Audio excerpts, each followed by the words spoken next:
സുന്നത്ത് ജമാഅത്തിന്റെ പ്രവർത്തകർ ഒന്നിച്ച് കൂട്ടായി ഒത്തൊരുമിച്ച് നിന്നാൽ ഇവിടെ സൃഷ്ടിക്കാൻ കഴിയാത്ത വിപ്ലവങ്ങളൊന്നുമില്ല.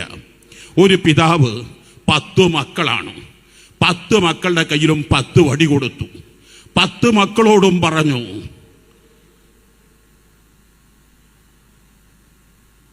10 വടി കൊടുത്ത് പൊട്ടിക്കാൻ വേണ്ടി പറഞ്ഞു. 10 മക്കളും സെക്കൻഡുകളെ കൊണ്ട് പൊട്ടിച്ചു. അതേ പിതാവ് ശേഷം 10 വടി കൊണ്ടുവരാൻ വേണ്ടി പറഞ്ഞു. 10ഉം കൂട്ടിക്കെട്ടി ഒന്നാക്കി ഓരോരുത്തരുടെയും കയ്യിൽ കൊടുത്തു. ഒരാൾക്കും പൊട്ടിക്കാൻ കഴിഞ്ഞില്ല. 10 പേരും കൂടി പൊട്ടിക്കാൻ ശ്രമിച്ചു, കഴിഞ്ഞില്ല. അപ്പൊ പിതാവ് പറഞ്ഞു, എന്റെ ശേഷം നേരത്തെ പോലെ 10 വടികളായി 10 ദിക്കുകളായി 10 ദിശകളിലായി 10 രൂപങ്ങളിലായി നിങ്ങൾ ജീവിച്ചാൽ നിമിഷങ്ങളെ കൊണ്ട് നിങ്ങളെ പൊട്ടിക്കാൻ മുഴുവൻ കഴിയും. അതേ സ്ഥാനത്ത് ഇപ്പോൾ ഒന്നായപ്പോൾ നിങ്ങൾ ആർക്കും പൊട്ടിക്കാൻ കഴിഞ്ഞില്ല, എല്ലാവരും ചേർന്നിട്ടും പൊട്ടിക്കാൻ കഴിഞ്ഞില്ല.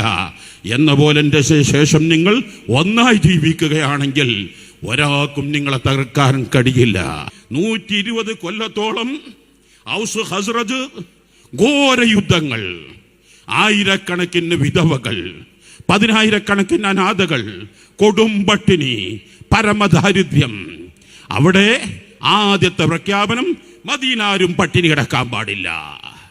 രണ്ടാമത്തത് അഫ്സുസ്സലാം, സലാം പറയുക എന്നർത്ഥം പറയേണ്ട, അതല്ല അതിൻ്റെ അർത്ഥം. ഡോക്ടറുടെ മുമ്പിൽ വന്ന് ഹാർട്ട് പേഷ്യന്റ് വന്നു, വീടി വലിക്കരുതെന്ന് പറഞ്ഞാൽ സിഗരറ്റ് വലിക്കണം എന്നല്ല, മറിച്ച് പുകവലി പാടില്ല എന്നാണ്. അവിടെ ആ പദത്തിന്റെ അർത്ഥം നിങ്ങൾ പരസ്പരം സ്നേഹിക്കുവിൻ. പണ്ഡിതന്മാരെഴുതുന്നു, ലിഅന്ന സലാമ മിഫ്താഹു ബാബിൽ മഹബ്ബ. മൂന്നാമത് പറയുന്നു, വസിലുൽ അർഹാം, നിങ്ങൾ കുടുംബങ്ങൾ പരസ്പരം ചിന്നിച്ചിതറരുത്. ഈ മൂന്നും അങ്ങ് പ്രാവർത്തികമാക്കി. അതിനാദ്യം ചെയ്തെന്താണെന്നറിയോ? ഔസ് ഖസ്റജ് 120 കൊല്ലത്തോളം തെറ്റി നിൽക്കുന്ന ആ കുടുംബത്തങ്ങ് അഷ്റഫുൽ ഖൽഖ് സ്വല്ലല്ലാഹു അലൈഹി വസല്ലം വാഗ്ദാനങ്ങളെ കൊണ്ടൊന്നാക്കി. പട്ടിണില്ലാതിരിക്കാൻ രണ്ടു പേർക്ക് ഭക്ഷിക്കാനുള്ള വിഭവം എല്ലാ വീട്ടിലും ഉണ്ടെങ്കിൽ, ഈത്തപ്പഴം ഉണ്ടെങ്കിൽ അത് മൂന്നാമത്തെ ഒരാളെ കൊണ്ടുപോയി പട്ടി നിർമ്മാർജ്ജനം ചെയ്യട്ടെ. 3 പേർക്ക് ഭക്ഷിക്കാനുള്ള ഭക്ഷണമുണ്ടെങ്കിൽ 2 പേരെ കൊണ്ടുപോയി 5 പേർ. റസൂലുള്ളാഹി സ്വല്ലല്ലാഹു അലൈഹി വസല്ലം ബിഅശ്റ, അഷ്റഫുൽ ഖൽഖ് 10 പേരങ്ങ് വീട്ടിലേക്ക് കൊണ്ടുപോയി. ഇതങ്ങ് കണ്ടപ്പോ മദീന നിവാസികൾ ഒന്നടങ്കം പറഞ്ഞു, 450 കിലോമീറ്റർ അങ്ങകലയിൽ നിന്നും വന്നെത്തിയ അഷ്റഫുൽ ഖൽഖ് സ്വല്ലല്ലാഹു അലൈഹി വസല്ലം പറയുക, ഞങ്ങൾക്കൊരു നേതൃത്വം വേണം, ഞങ്ങൾക്കൊരു ഭരണം വേണം. അങ്ങാണ് ഞങ്ങളുടെ ഭരണം, അങ്ങാണ് ഞങ്ങളുടെ നേതൃത്വം, അങ്ങാണ് ഞങ്ങളുടെ ഭരണാധികാരി. ഈ 9 സെക്കൻഡുകളെ കൊണ്ട് നമുക്ക് ലോക ചരിത്രത്തിൽ തങ്കലിപികളാൽ എക്കാലത്തും രേഖപ്പെടുത്തപ്പെടുന്ന ഭരണകൂടം. ഒന്നുകൂടി നിങ്ങൾ മനസ്സിലാക്കുക, കഴിഞ്ഞ 10 കൊല്ലത്തോളം നമ്മുടെ രാജ്യത്ത് ഏതെല്ലാം ബില്ലുകളാണ് ചൂടപ്പം പോലെ പെട്ടെന്ന് പാസാക്കിയത്. ഇന്നലെ എല്ലാവരും പേടിച്ചില്ലേ? വഖഫ് നിയമത്തിൽ എന്തെല്ലാം ഭേദഗതി വരുമെന്ന്. ഈ കാലയളവിൽ ഇവിടെ ബില്ലുകളൊക്കെയും MP-മാർക്ക് ഒരു ദിവസം മുമ്പാ കൊടുക്കുക. ഈ വഖഫ് ബില്ലും ഇന്നലെ നിയമസഭയിൽ പാർലമെന്റിൽ വരുമ്പോ ബുധനാഴ്ച 11 മണിക്ക് ശേഷമാണ് പാർലമെന്റ് അംഗങ്ങൾക്ക് കൊടുത്തത്. ഇന്ത്യൻ ജനാധിപത്യ വിശ്വാസികൾ പേടിയിലായിരുന്നു. പക്ഷേ പ്രതിപക്ഷം അങ്ങ് സംഘടിതമായി നിന്നപ്പോൾ, ഒറ്റക്കെട്ടായി നിന്നപ്പോൾ ചൂടപ്പം പോലെ ചുട്ടെടുക്കാൻ കഴിഞ്ഞില്ല. ഇവിടെയാണ് ഞാൻ എൻ്റെ പ്രിയപ്പെട്ട പ്രവർത്തകരോട്, നിങ്ങൾ ഒരിക്കലും ഭിന്നിക്കരുത്, നിങ്ങൾ ഒരിക്കലും കലഹിക്കരുത്, നിങ്ങൾ ഒരിക്കലും പരസ്പരം കുറ്റപ്പെടുത്തരുത്. തെറ്റുകുറ്റങ്ങളില്ലാത്തവർ ലോകത്താരും ഉണ്ടാവില്ല. എല്ലാം മറക്കേണ്ടത് മറക്കും, പൊറുക്കേണ്ടത് പൊറുത്തും ഒന്നാവാൻ വിശിഷ്യ സുന്നത്ത് ജമാഅത്തിന്റെ പ്രവർത്തകർ തീർച്ചയായും. അവസാനമായി ഞാൻ നിങ്ങളോട് പറയുന്നു, നമുക്ക് ഈ മഹല്ലത്ത് 800-ലേറെ വീടുകൾ താമസിക്കുന്നു. അതിൽ ഏകദേശം 4000-ഓളം മെമ്പർമാരുണ്ട്. ഈ 4000-ഓളം മെമ്പർമാരിൽ ഈ പള്ളിക്ക് മുഴുവൻ ആളുകളും നന്നായി സഹായിച്ചിട്ടുണ്ട്. കടലിൽ പോകുന്ന ഓരോ മത്സ്യത്തൊഴിലാളികളും ഈ തറക്കല്ലിടൽ കർമ്മത്തിന് വല്ലാതെ അത്ഭുതപ്പെടുത്തിയ രംഗമാണ്. അവരവരാൽ കഴിയുന്നത് കൊടുക്കാത്ത ഒരാളും ഈ മഹല്ലത്തിൽ കാണാൻ കഴിയില്ല. പ്രത്യേകിച്ച് ഇവിടെയുള്ള ചുണ്ടൻ വെള്ളങ്ങൾ, കാണിവെള്ളങ്ങൾ, ചെറുകിട വെള്ളങ്ങൾ, മത്സ്യത്തൊഴിലാളികൾ, കൊടും പട്ടിയിൽ കഴിയുന്ന പരമദരിദ്രർ, ഇവിടെയുള്ള സഹോദരിമാർ, ഉദ്ഘാടന വേളയിലൊക്കെ തറക്കലിലൊക്കെ ഓരോ വീടുകളിൽ നിന്നും അപ്പം ചുട്ടുകൊണ്ടുവന്നതും മുഴുവൻ ആളുകൾക്കും ഈ സമയത്തും 4 ദിവസവും എല്ലാവർക്കും ഭക്ഷണം കൊടുക്കാനായിരുന്നു താല്പര്യം.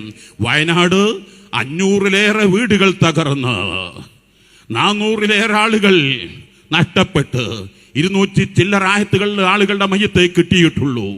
ആ സമയത്ത് സുഭിക്ഷമായി ആർഭാടം വേണ്ടെന്ന് കരുതി ആ കാശ് വയനാട്ടിലേക്ക് കൊടുക്കാം, പാവപ്പെട്ടവർക്ക് നൽകാമെന്ന് തീരുമാനമെടുത്ത നാട്ടിലെ നല്ലവരായ ചെറുപ്പക്കാരെ എല്ലാവിധ അഭിനന്ദനങ്ങളും നൽകി ഈ പള്ളി പടുത്തുയർത്താൻ എല്ലാവർക്കും കഴിയും.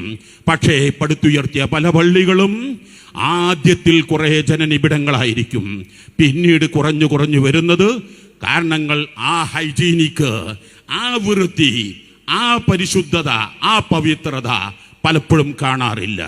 ഈ പള്ളി പരിപാലിക്കുന്ന ഭരണകർത്താക്കളോട് പറയാനുള്ളത്, ഈ ഹൈജീനിക് കാത്തു സൂക്ഷിക്കൽ നമ്മുടെ ബാധ്യതയാണ്. പള്ളിയിലെ ബാങ്ക്, പള്ളിയിലെ നിസ്കാരം നല്ല ഖിറാഅത്തായിരിക്കണം, നല്ല ആകർഷണീയമായ ബാങ്കായിരിക്കണം, നല്ല ജനങ്ങളെ നീട്ടി നിസ്കരിക്കാൻ പാടില്ല. ഇമാമാകുമ്പോ എത്രയും നീട്ടി നിസ്കരിക്കാം എനിക്ക് വീട്ടിലിരുന്നിട്ടാണെങ്കിൽ, ഞാൻ ഒറ്റക്കാണെങ്കിൽ. അല്ലെങ്കിൽ എൻ്റെ കൂടെ 10 ആളുകളേ ഉള്ളൂ. ആ 10 ആളോട് ഞാൻ സമ്മതം ചോദിക്കണം, ഞാൻ വലിയ സൂറത്ത് ഓതട്ടെ, നിങ്ങൾക്ക് സമ്മതാണോ? മഹാനായ ഖാത്തിമത്തുൽ മുഹഖ്ഖിഖീൻ അല്ലാമ ഇബ്നു ഹജറുൽ ഹൈതമി റളിയല്ലാഹു അൻഹു പറയുന്നു, 10 ആളുകൾ ഓതിക്കോളി, പുറത്താരും വരാൻ സാധ്യതയില്ല. ആ സമയത്ത് മാത്രമേ നിസ്കാരത്തിൽ വലിയ സൂറത്ത് ഓതാൻ പാടുള്ളൂ, വലിയ ദുആ ദ്വാരക്കാൻ പാടുള്ളൂ. കാരണം ജനങ്ങളെ പരിഗണിക്കണം. ജനങ്ങളിൽ ക്ഷീണിതരുണ്ടാകും, ദുർബലരുണ്ടാകും, ഊരവേദനയുള്ളവരുണ്ടാകും.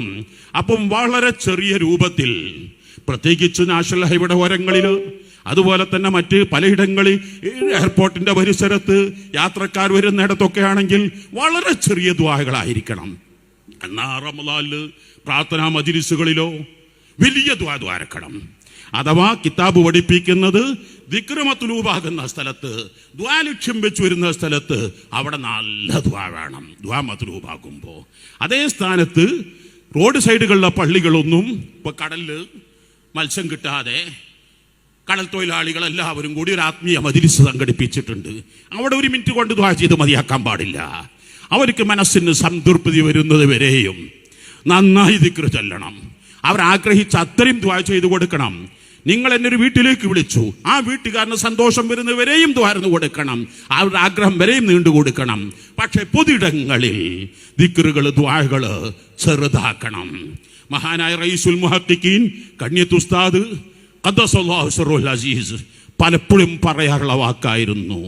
പല സമ്മേളനങ്ങളും അയാൾ കുറെ നീട്ടി ഓതും, അയാൾ ഇമാമത്ത് കണ്ട, ഇദ്ദേഹം ഇമാമത്ത് നിന്നാ മതി. കിതാബുകളൊക്കെയും കാണാം. ആയതുകൊണ്ട് തന്നെയാണ് ഇവിടെ ഇമാമത്തിന് വേണ്ടി ഹാഫിൽ യൂനുസ് അദ്നി മലേഷ്യയിൽ ഇമാമായി അപ്പോയിൻമെന്റ് കിട്ടിയതാണ്.